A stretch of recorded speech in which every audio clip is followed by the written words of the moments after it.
میں اعتراف کرتا ہوں، میں خودکشی سے پہلے لکھا گیا آخری خط ہوں۔ زندہ رہنے اور اپنے ہمزاد کو گالیاں دینے میں کوئی فرق نہیں۔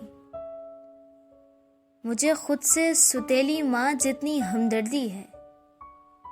میں تنہائی کو ذبح کر کے سمندر میں پھینک آیا ہوں۔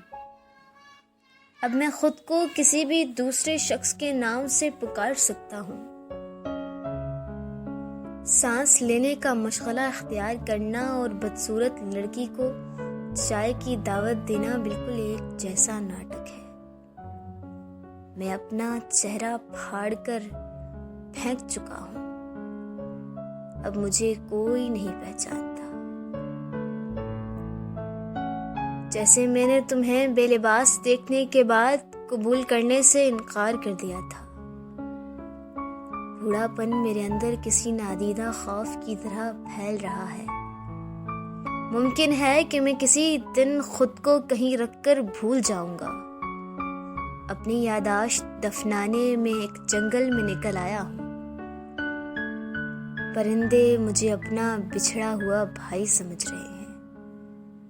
درختوں کی خوفناک دھاڑیاں خود کو محفوظ رکھنے کے لیے میرے تعاقب میں نکل آئی ہیں۔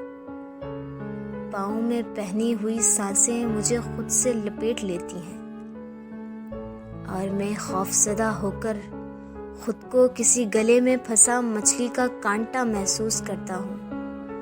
میں خود کو قتل کرنے کے بعد ایک نظر اپنی لاش کو دیکھوں گا، جیسے نابینا کھلاڑی نے پرانے صندوق سے ملنے والی لالٹین کو چھت کے کونے میں پھینک کر ایک آخری بار حقارت کی نظر سے دیکھا تھا۔